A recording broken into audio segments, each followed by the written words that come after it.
Family, let me remind you of something powerful today. Not one tear of cried has gone unnoticed by God. You may have cried in silence. You may have smiled in public but broken down in private. You may have wondered if anyone truly understands your pain. But hear this clearly. God sees what others overlook. Scripture tells us that God keeps track of our tears. That means your pain is not wasted, ignored, or forgotten.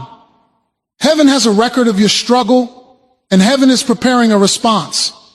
Sometimes restoration doesn't come immediately because God is not just fixing the situation, He's strengthening the person. While you were asking God to change the problem, He was developing your faith. While you were praying for relief, He was preparing you for renewal.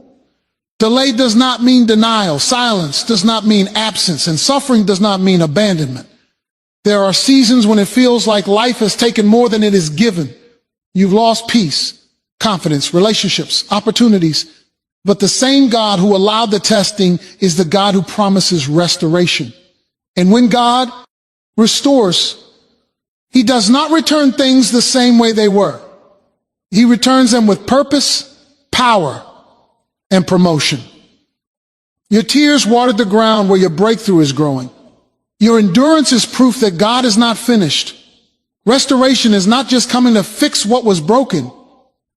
It is coming to reveal who God has been shaping you to become. So don't give up now. Don't stop believing now. You're closer than you think. God has seen your tears, and restoration is near. God notices every tear you cry, including the ones no one else ever sees.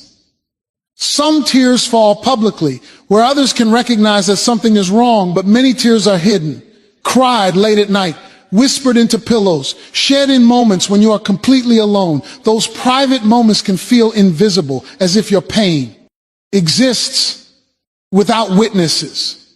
But God does not need an audience to be aware. His awareness is not limited by visibility, volume, or validation from others. What you experience deeply, God sees fully. Many people assume that if God truly noticed their pain, it would stop immediately. But noticing does not always mean removing the pain right away. It means God is fully aware of its weight, its cause, and its impact on your heart. Nothing you have endured has slipped past Him. Every disappointment, betrayal, loss, and unanswered prayer has been observed with divine attention. God does not minimize pain just because others do. What hurts you matters to Him. There are times when people around you may dismiss your tears. They may tell you to be strong, move on, or get over it. While those words may come from good intentions, they often fail to honor the depth of what you are carrying. God never responds that way. He does not rush grief. He does not shame weakness. He does not criticize emotional honesty. God recognizes that tears are not signs of failure. They are signs that you cared, that you loved, that you hoped, and that you are human. Every tear represents a store. Why? Some tears come from pain that happens suddenly. Others come from wounds that develop slowly over time. There are tears caused by rejection, by loss, by disappointment, by confusion, and by exhaustion. There are also tears caused by waiting for change, waiting for healing, waiting for answers. God sees the story behind each tear, not just the tear itself.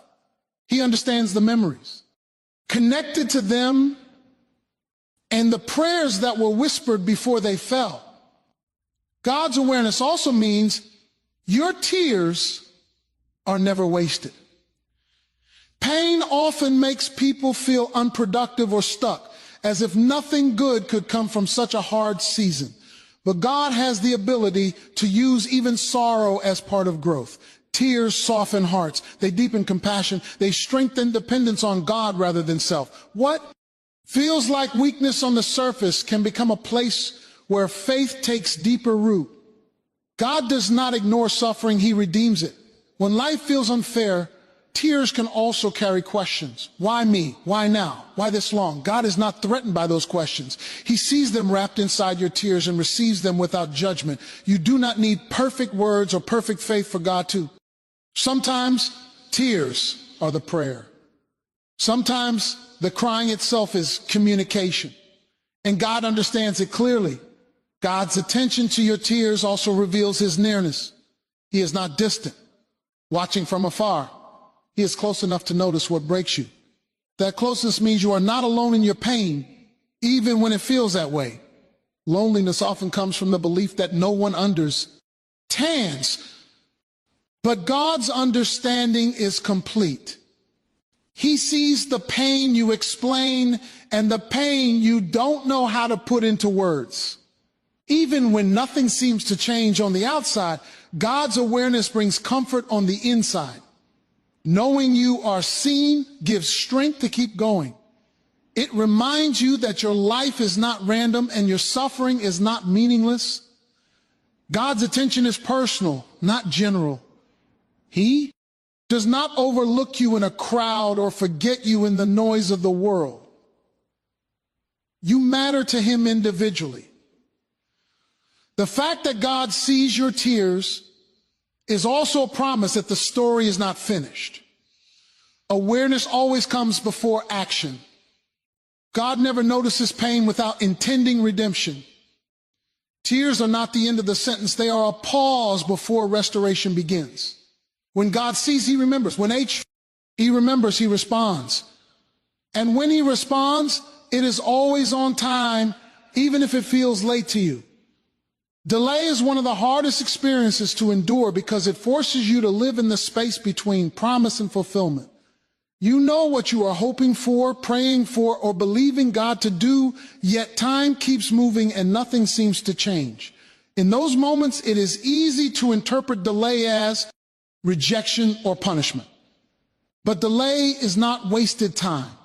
It is often the season where God is doing his most important work, even though it is the least visible. When progress slows or answers do not come, frustration begins to grow. You may replay prayers in your mind, wondering if you said something wrong or failed to do enough, but delay is rarely about disqualification. More often, it is about reparation. God is not only concerned with where you're going, he is deeply invested in who you are becoming along the way.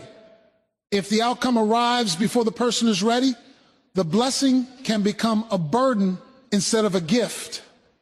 Development takes time because real growth cannot be rushed. Strength, wisdom, patience, and character are not formed instantly. They are built through repetition, endurance, and trust over time. Waiting stretches faith in ways immediate answers never could. When things happen quickly, dependence on God can fade just as quickly. Delay keeps the heart anchored, reminding you that the source of your help is not circumstances, people, or timing, but God himself. In seasons of delay, God often exposes areas that still need healing. Waiting brings hidden fears, unresolved, vet wounds, and unhealthy expectations to the surface. These discoveries may be uncomfortable, but they are necessary. If those issues remain unaddressed, they can sabotage future growth. God uses delay to refine motives, clarify purpose, and remove distractions that would interfere with what he intends to do next. Delay also teaches discernment. When everything is moving slowly, you learn to listen, tend more closely. You become more aware of which voices bring peace and which ones create anxiety. You begin to recognize the difference between urgency and obedience. Development happens when you stop rushing decisions and start valuing direction. Waiting sharpens spiritual sensitivity and helps align choices with long-term purpose rather than short-term relief. There are moments when delay feels unfair, especially when you see others moving ahead while you remain stuck. Comparison can make waiting even heavier, but progress is not a competition. God works uniquely with each person. The path he chooses for you may look slower, but it is designed to build something deeper. What you gain during the delay may not be visible now, but it will be essential later. Delay also strengthens endurance. Life rarely moves in straight lines, and challenges do not disappear after one victory. Waiting seasons teach you how to remain faithful without immediate reward. That endurance becomes spiritual resilience, the ability to trust God even when outcomes are uncertain. Resilience is developed, not downloaded, and delay is one of the primary tools God uses to build it. Another purpose of delay is alignment. Sometimes what you are asking for is right, but the timing is not. God sees the full picture, including consequences you cannot see. He understands how different pieces must come together for the outcome to be sustainable. Delay allows circumstances, relationships, and opportunities to align properly. What feels like nothing happening is often God arranging everything behind the scenes. Delay also removes false confidence. When things come easily, it is tempting to believe success is the result of personal effort alone. Waiting humbles the heart and restores dependence on God. It reminds you that strength, provision, and direction come from Him. This dependence is not weakness, it is clarity. It positions you to handle restoration with gratitude rather than entitlement. Most importantly, delay deepens trust. Trust that is tested becomes trust that is proven. When you continue to believe despite unanswered prayers, your faith matures. You learn that God's presence matters more than His pace. Development happens when faith shifts from demanding immediate results to resting in God's faithfulness. Delay does not mean God is withholding something good. It often means He is preparing you to receive it fully. There are times when life becomes painfully silent, and in those moments it is easy to feel abandoned. You pray earnestly, pouring out your heart in desperation, yet the response seems absent. No change, no breakthrough, no visible movement, just silence. In those seasons, it is tempting to believe that God is far away or indifferent to your struggles. But silence is not abandonment. Just because you do not hear or see the answer immediately does not mean God is absent. His work often takes place in ways that are unseen, quiet, and deeply intentional. Silence is a test of faith. It is a season where your reliance on God is measured not by what He gives, but by whom He is. When answers seem delayed, God is teaching you to trust in His character rather than timing. Faith that depends on immediate results is shallow. Faith that perseveres through silence is strong and enduring. Silence refines the heart, encouraging you to cling to God not for His gifts but for Himself. During quiet seasons, God often accomplishes more than you realize. He is moving behind the scenes, arranging circumstances, people, and timing in ways you cannot yet perceive. Seeds grow underground before breaking through the soil. God's plans are developing beneath the surface. What seems like inactivity is often a critical period of preparation, shaping your life so that when the breakthrough arrives, you are ready to handle it with wisdom, strength, and purpose. Silence also allows for spiritual growth. When everything moves too quickly, there is little time for reflection, prayer, or intimacy with God. In the quiet, however, you are invited to draw closer, to develop patience, and to deepen your understanding of His will. This is a season where your dependence on God is tested and strengthened. You learn to seek Him for more than answers, discovering that His presence alone is sufficient even in the absence of visible relief. Another dimension of silence is that it exposes the areas where your faith is weak. When life is easy and prayers are quickly answered, it is easy to rely on outcomes rather than God Himself. But during quiet seasons, unresolved fears, doubts, and selfish motives rise to the surface. God allows silence to reveal these weaknesses, not to condemn you, but to transform you. By confronting them, you develop character and spiritual maturity that will sustain you long after the moment of trial passes. Silence also cultivates perseverance. In a world accustomed to instant results, waiting is uncomfortable. It tests patience, endurance, and commitment. God uses these periods to strengthen your ability to persist even when circumstances seem unchanging. This perseverance becomes a foundation for future challenges, equipping you to remain steadfast when life is unpredictable or difficult. It's important to remember that silence does not indicate rejection. God is not punishing you, ignoring you, or forgetting you. His timing is perfect and His ways are higher than yours. Sometimes the delay serves a greater purpose that you cannot yet understand. What feels like emptiness is often a space where God is preparing. The perfect moment for revelation, restoration, or blessing. During silent seasons, prayer becomes essential.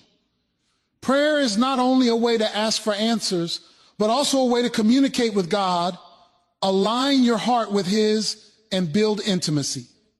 Even if prayers seem unanswered, they are never unheard. Each conversation, each tear shed, and each plea lifted contributes to your growth, molds your perspective, and strengthens your relationship with Him. Silence also teaches humility. When you do not receive an immediate response, you learn to surrender control and trust God's wisdom. You realize that life is not about demanding outcomes, but about cultivating faith, obedience, and patience. Humility creates receptivity. It prepares you to receive what God has for you without resistance, arrogance,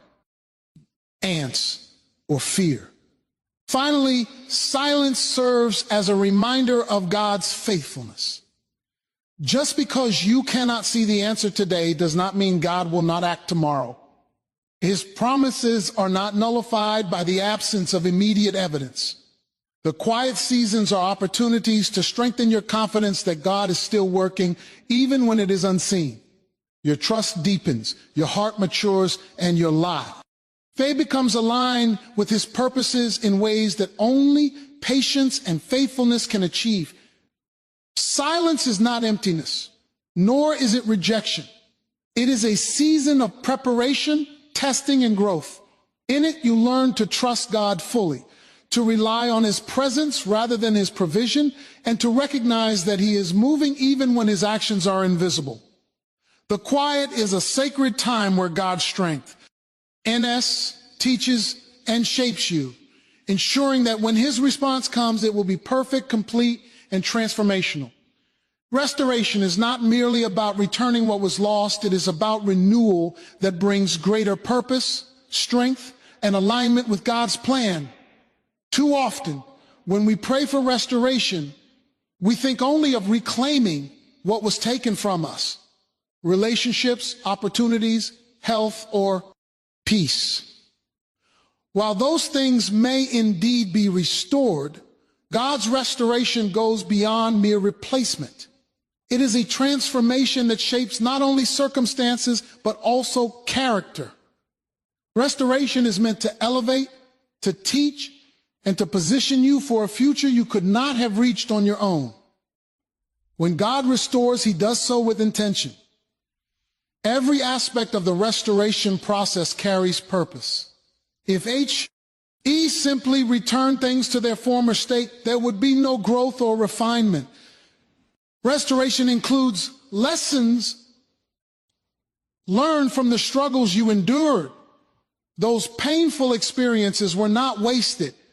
They prepared you to handle the blessings, responsibilities, and insights that come with renewed life. Restoration, in its fullest sense, involves both repair and improvement. What comes back is often stronger and more aligned with God's vision for your life. Consider how brokenness shapes understanding. Without difficulty, you may never grasp certain truths, appreciate certain blessings, or develop the endurance that God desires in you. Restoration does not erase memory or experience, it incorporates them. Your past challenges become the foundation for a wiser, more resilient, and more recompassionate self. When God restores, He does not merely give you what was lost, He gives you the growth that came through what you suffered.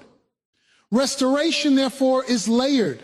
It mends what was broken and equips you to thrive in ways that were previously impossible. Another aspect of restoration is promotion. God's restoration often comes with advancement beyond the original state. What you had before may have been sufficient for the season you were in, but not for the season God is bringing you into. Restoration is designed to elevate you, opening doors that were once closed, expanding influence, increasing opportunities, and creating impact that stretches beyond yourself. God restores to position you where you can fulfill the calling He has placed on your life, not simply to return you to comfort. Restoration also carries with it a spiritual dimension. It is not just physical, financial, or emotional, it is spiritual. God restores your soul, your peace, and your confidence, enabling you to walk in freedom from past pain. This type of restoration allows you to live without the weight of bitterness, fear, or regret. You are not just made whole externally, internally, God resto. Res joy, clarity, and purpose. This internal renewal ensures that the external blessings can be embraced fully and stewarded faithfully. In many cases, restoration requires patience and cooperation. God's timing may not match your urgency, and His methods may not align with your expectations. But true restoration unfolds perfectly when you remain obedient and patient, trusting that God's wisdom exceeds your understanding. Restoration is rarely instantaneous. It is a journey that involves both divine action and human readiness. The process itself strengthens faith, deepens understanding, and reinforces dependence on God, preparing you to receive and maintain what He restores. Restoration also fosters gratitude. When what is lost is returned or exceeded, the experience of waiting, suffering, and trusting adds depth to appreciation. You do not simply receive blessings automatically. You recognize the value of what has been restored. Gratitude strengthens faith and builds resilience, creating a cycle where recognition of God's faithfulness inspires deeper trust and further obedience. Restoration is a holistic experience. It transforms not only circumstances, but also perspective. Another important element is restoration's permanence. God does not restore haphazardly or temporarily. While human solutions are often fragile, God's restoration is intentional and enduring. He reconstructs, fortifies, and protects what He restores. The restored life is meant to withstand trials, challenges, and opposition, not merely to exist in fleeting peace. This permanence reflects God's nature, which is faithful, wise, and purposeful. Finally, restoration aligns with God's ultimate plan. What He restores is often greater than me. Recovery. It is preparation for purpose. God restores so that you can fulfill destiny, influence others, and live out the calling He has designed uniquely for you. Restoration is transformative. It turns what was broken into a testimony, what was lost into a platform, and what was delayed into a demonstration of divine timing. When God restores, it is never just for your benefit, it is for His GL. Ori, for the good of others, and for the unfolding of a purpose far greater than you could have imagined. Restoration is not replacement alone. It is repair, growth, elevation, and purpose. God restores fully, ensuring that what returns is stronger, wiser, and better aligned with His will than what was lost. It is comprehensive, deliberate, and transformative, touching every area of your life and leaving you not only made whole, but prepared for the future He has planned. True restoration does not merely return you to where you were. It brings you into a higher, richer, and more powerful season of life. Your tears are not meaningless. They are evidence of a process that God is working in your life. Every tear you have shed carries weight, significance, and purpose, even if it does not feel that way in the moment. Pain often feels isolating and heavy, as if the struggles you endure are random or unnoticed. Yet each tear is a sign that you are alive, that you care deeply, and that you are engaged in the spiritual and emotional work of living faithfully. Your tears are proof that you are moving through something that matters, something that will shape your life for the better. When fee is hard, it is easy to feel that your suffering is wasted. You may ask, why did this happen to me? What is the point of this pain? These questions are valid, but the truth is that your tears are not in vain. They are the evidence of endurance. They are the markers of survival. Every tear is a testament that you have faced difficulty, that you have not given up completely, and that you have continued to hope despite the odds. God notices every tear, and he uses them to prepare the way for breakthrough. Tears are often a form of spiritual currency. They demonstrate sincerity, authenticity, and vulnerability before God.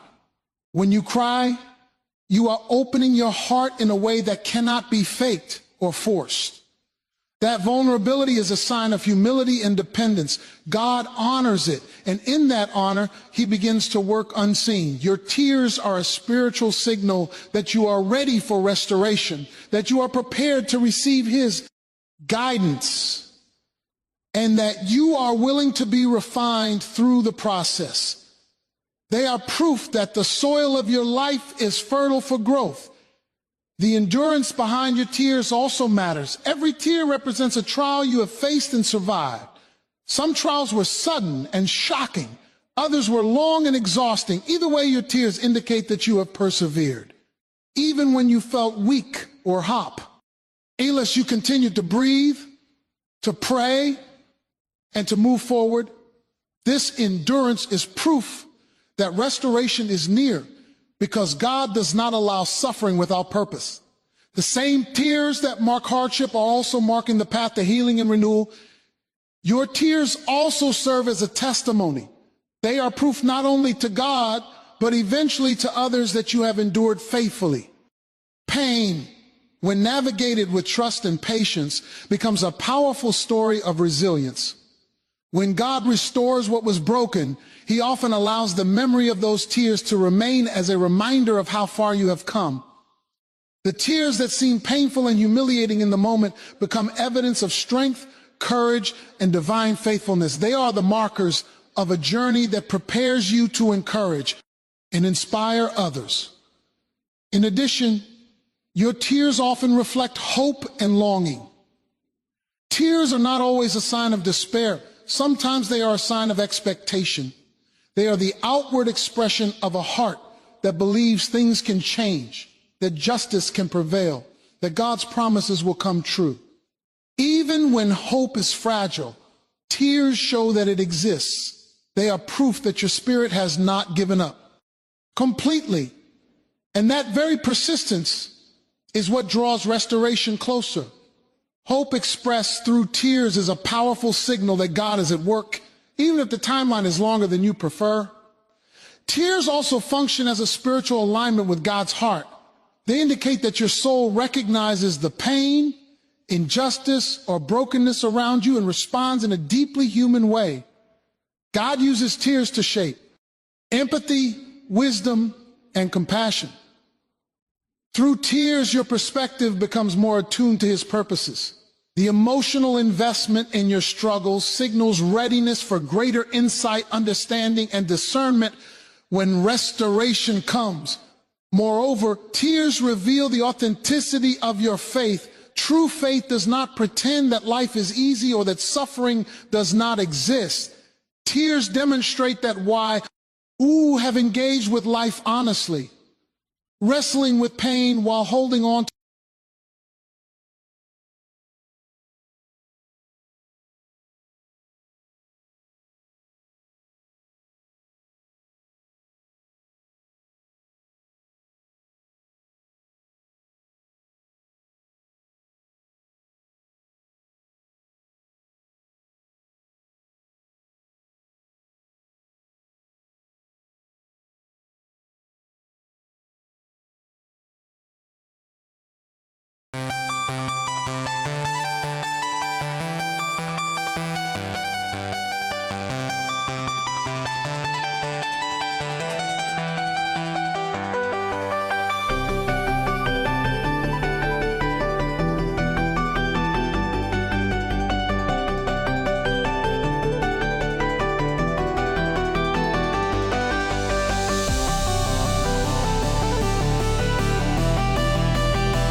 I'll be all right. You don't have to stay. If you've already chosen, I won't stand in your way. I can feel it in your distance, in the way you barely speak, like your heart is somewhere else now, somewhere I can't reach. I was trying just to hold us while you slowly slipped away. Now I'm left with all the silence you didn't want to say. Maybe I just held on to something already gone. I'll be fine, you can leave. You don't owe me anything. If your heart has found a way out of what we used to be, I'll be fine, don't look back. I'll survive this empty space. Not tonight, maybe not soon, but I'll learn to be okay. We don't need to fake the feeling, I can see it in your eyes. There's no reason left for staying when the love already died. Through the quiet in your voice, I can hear your choice. I'll be fine, you can leave. You don't owe me anything. If your heart has found a way out of what we used to be, I'll be fine, don't look back. I'll survive this empty space. Not tonight, maybe not soon, but I'll learn to be okay. I don't need a reason why, I can see it in goodbye. And it breaks me, yeah, it does, but I won't ask you to stay. I'll be fine, you can leave. You don't owe me anything. If your heart has found a way out of what we used to be, I'll be fine, don't look back. I'll survive this empty space. Not tonight, maybe not soon, but I'll learn to be okay.